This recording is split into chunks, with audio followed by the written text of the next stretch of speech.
How do you fix waiting mode? Set alarms. You need a reliable external trigger before your brain will stop holding your attention hostage. That's how you fix waiting mode. So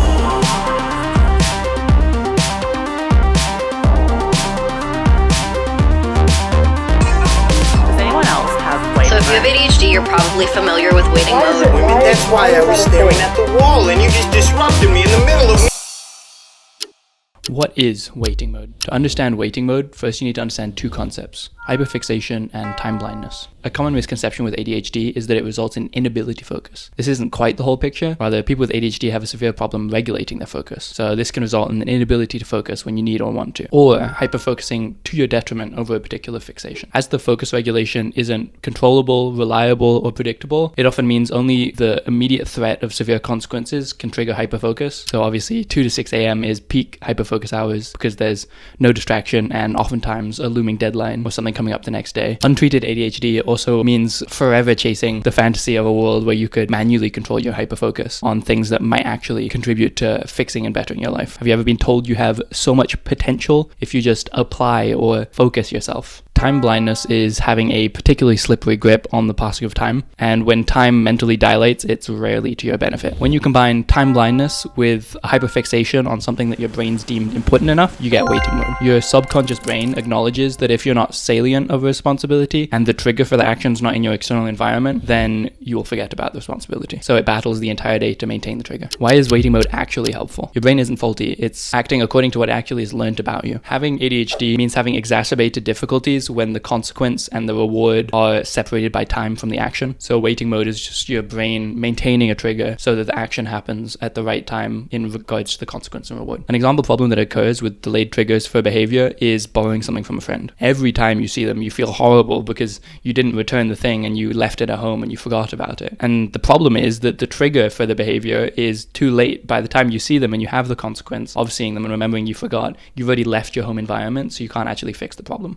So why is waiting mode so exhausting? So we know that ADHD results in poor executive control and focus regulation. And so if we boil focus down to just keeping one thought in your head at a time, when you're in waiting mode, your brain, which already as a baseline has difficulty focusing, is fighting tooth and nail to maintain the thought of that responsibility and focus. So when any brain focuses, the brain burns up calories, and people with ADHD particularly will deplete all of their resources, especially if they think this is important enough to maintain that focus of the thought of your responsibility. And of course, knowing that people with ADHD are so distractible, focus is that much more taxing. Also, feeling like people won't empathize with waiting mode and feeling like you need to lie when someone asks you what you did all day or what got you so exhausted is an awful feeling, especially because the answer is technically nothing, even though it felt so difficult. What's the solution? By setting reliable external triggers for behavior, your brain will let you off the hook because it doesn't need to maintain its own internal trigger. Being unreliable is a fundamental cause for a lot of problems when you have ADHD. The faster you can accept that you require external tools and structures to live a more reliable life, the better. It isn't your fault that you're so internally unreliable, but it is now your responsibility to act accordingly. Getting diagnosed is a pretty important step to accepting the reality of living a life with ADHD. If you can come to personally accept that you're unreliable, it doesn't doom you to your problems, but rather allows you to swallow your pride and start taking action so others can rely on you. For some people, things like alarms and external structures are helpful in their life, but for people with ADHD, they're necessary.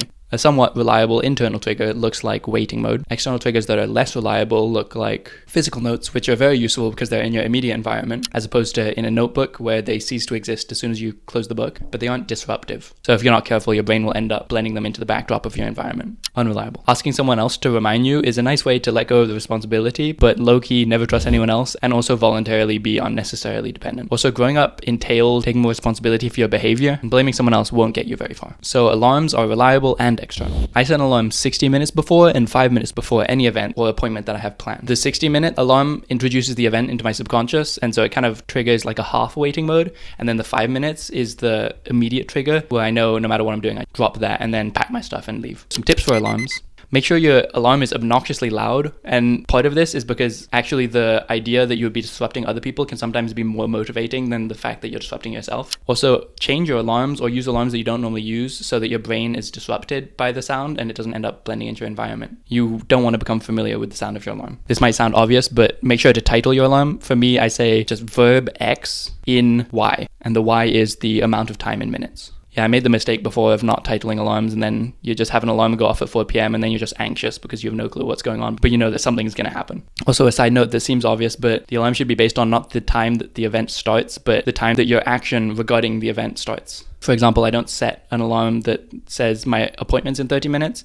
It's I'm leaving to the appointment in 30 minutes. Some extra notes worth mentioning. You need to train what I call your ADHD Spideysense. If you ever think or say something like, I need to do that, I'm going to do that, I need to write that I need to remember that, immediately set alarms, because you won't remember it and you shouldn't remember it. It's just unnecessarily risky and mentally taxing. Recognize your weaknesses, and the way to fix them isn't denial and mentally fighting uphill every day. Something I do is I imagine future me is an idiot, which actually makes present me's life so much easier. And this is definitely a change from when I used to give future me so much credit, and probably too much credit, because I wanted to hope and I wanted to believe that he could be better and that he could be confident. But I was pretty much always disappointed, which definitely didn't help my self-worth. Untreated ADHD. Again, let me emphasize that the most important thing and the most valuable thing that you can do to fix any ADHD symptoms is get diagnosed and get medicated. The whole problem with ADHD is having 100 solutions to 100 different problems, but rarely taking action on any of them. And remember, laziness is when you can do something, but you don't want to. And this ADHD paralysis is when you desperately want to do something, but you can't bring yourself to do it. Every time I make an advice video like this, I'm going to put this disclaimer so that the advice doesn't fall on deaf ears and it doesn't fall into a bucket of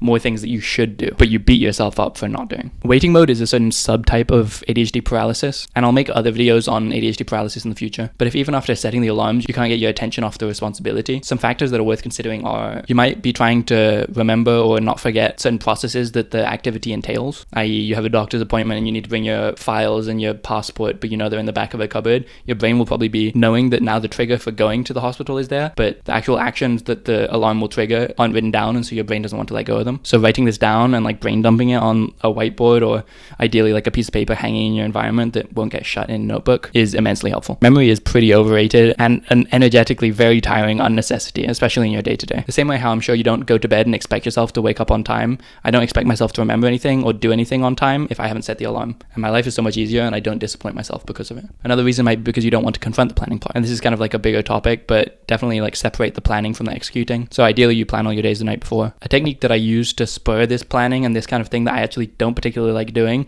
is taking advantage of the fact that doing things for other people is oftentimes so much easier than doing it for yourself. I think there's definitely a deeply wired social instinct there that all humans have that I tap into by essentially thinking the future me is a different person. And it's like doing something when you live with a partner and you do it the night before because you know in the morning they're going to wake up to it. It's like I'll do the dishes for tomorrow me to wake up to good dishes because tomorrow's me is a different person to today me. And tomorrow me is also kind of a dumbass with ADHD, like I mentioned earlier. I definitely used to find a lot of value from my helicopter parent or external structures that were set up for me, but now I'm lucky enough to have past me set up external structures for me in the present. All I need to do is follow the ordered lists that I have written out in the morning. Some notes on setting up your plans for the next day. Make all of the actions very small and achievable. So where I learned to visualize this is imagine you're giving instructions to a robot who's helping someone who has no arms or legs, and you have to explain every little detailed action bit by bit. So something like hanging up a painting actually starts with standing up from where you are right now, and then the next step is walking to the room where you know the hammer is, and then the next step is picking up the hammer. And there's definitely like a degree to which you can write this down and not write this down, but it's helpful having it all on a whiteboard and then also in a place where you can cross it off one by one, and don't erase them because you can end up getting a lot of validation from just seeing all the things you've crossed off. And also if you erase them and someone asks what you did all day, you won't actually remember. And yet the to-do schedule is immensely more helpful than the to-do list, because the to-do list still implies that the planning as to what happens first needs to be done, but the to-do schedule is kind of just, you just pick the most important things and you put them first and then you can cross them out.